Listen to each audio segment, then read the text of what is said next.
제목 그대로인데요. 바른생활 이미지로 잘 알려진 그룹 동방신기의 멤버 윤호 씨가 지난달 말에 청담동의 한 술집에서 영업시간을 넘겨서 술자리를 갔다가 적발이 됐습니다. 이곳이 불법 유흥지점이었냐 아니었냐, 윤호는 도망쳤냐 아니냐 논란이 가라앉지 않고 있는데요. 윤호의 적극적인 해명에도 광고계가 빠르게 등을 돌리고 있습니다.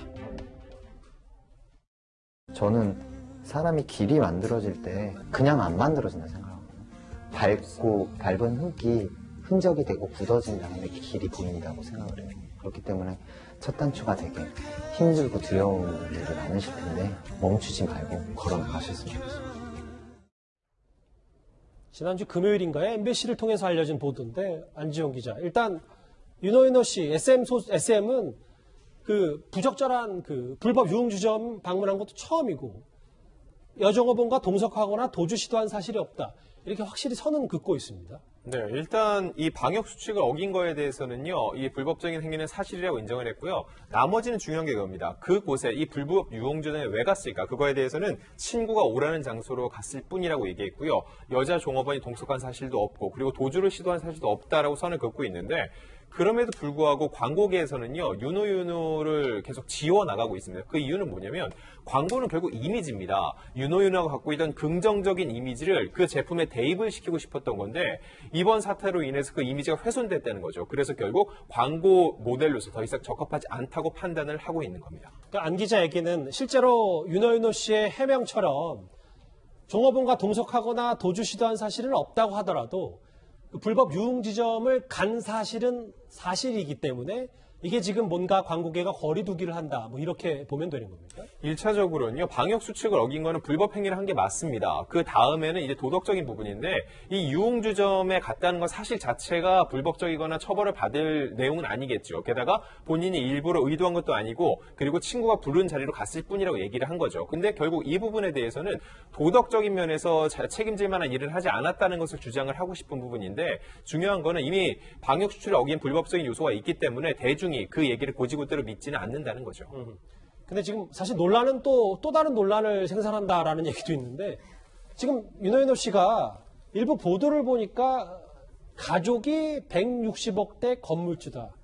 근데 과거 했던 말 때문에 지금 이게 많이 도마 위에 오르는 것 같은데, 근데 뭐 건물주라고 해서 뭐 가족이 한다고 해서 불법은 아니잖아요. 이게 왜 논란이 되는 겁니까? 합법적으로 돈을 벌어서 건물주가 된 건 전혀 문제가 될 게 없죠. 그런데 그 후에 또 다른 예능에 나와서 본인이 나는 건물을 사고 싶은 것도 좋지만 그보다는 학교를 설립하고 싶다는 얘기를 했다는 겁니다. 결국 본인이 했던 굉장히 바람직해 보는 이야기가 사실이 아니었다는 얘기인데, 이번 사건과 직접적인 연관이 없죠. 그리고 한 3년 전에 이 일이 다시 얘기가 나오는 건 현재 윤호를 바라보는 시선이 곱지 않고 대중이 실망을 느끼고 있기 때문에 이런 하나하나 발언에 대해서도 문제를 제기하고 있다고 볼 수 있습니다. 이게 그럼 안지용 기자 개인적으로 봐도 열정하면 열정, 바른생활하면 바른생활이었는데 이번 그 여러 가지 논란 때문에 윤호 씨가 적지 않은 타격을 받을 거라고 보세요? 결국 연예인은요, 이미지 위에 수립될 수밖에 없거든요. 특히 말씀하신 대로 윤호는 바른 생활 사나이, 그리고 굉장히 열정적으로 모든 걸 열심히 한다. 예를 들어서 지난 1월도 본인의 SNS에서 집에서도 마스크를 끼고 있다라면서 영상을 올린 적도 있거든요. 집에서 마스크를 낀다는 윤호가 방역 수칙을 어겼다. 이 부분은 굉장히 이율배반적인 거죠. 그런 여러 가지 요소가 복합적으로 작용이 돼서 대중들의 실망감도 커질 수밖에 없는 겁니다. 글쎄, 광고계가 빠르게 윤호 씨의 손을 떼고 있다는 얘기까지 전해드렸는데, 연예계 소식 저희가 준비한 게 하나 더 있습니다.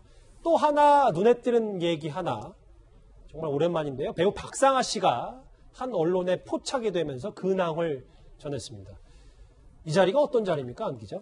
네, 지난 5일에 이 극동방송에 방송에 출연을 한 건데요. 왜 출연을 하게 됐냐면은 이 전재용 씨 같은 경우는 이 교도소 수감 생활을 했었죠. 그때 찬송가를 듣고 내가 목사가 되면 교회에 가겠다라고 얘기를 했다는 겁니다. 이거에 대해서 박상아 씨 역시 처음에 목회자의 길을 반대했지만 하나님의 생각은 우리랑 다른 것 같다. 결국은 목회자의 길로 가는 게 맞다라고 생각을 한다고 얘기를 한 건데, 이 끝에 이 전두환 전 대통령, 그러니까 전재용 씨 아버지에 대한 얘기가 나온 거죠. 어떤 내용이었냐면은 현재 아버지는 치매라서 양치질도 못하고 기억도 못하는 상태라고 하면서, 하지만 아버지가 네가 목사님이 되면은 네가 섬긴 교회에 출석을 하겠다라고 얘기를 했다는 겁니다. 이 얘기를 강조한 건 결국 이 전재용 씨가 애둘러서 아버지의 상태를 전하는 동시에 본인이 목사가 돼야 되는 이유에 대해서 설파를 한 거라고 볼 수 있습니다. 목회자의 길을 걷겠다는 전재용 씨와 그리고 그의 부인 박상아 씨의 오랜만에 근황까지 한 언론에 포착된 사진까지 저희가 짧게 이 소식까지 짚어봤습니다.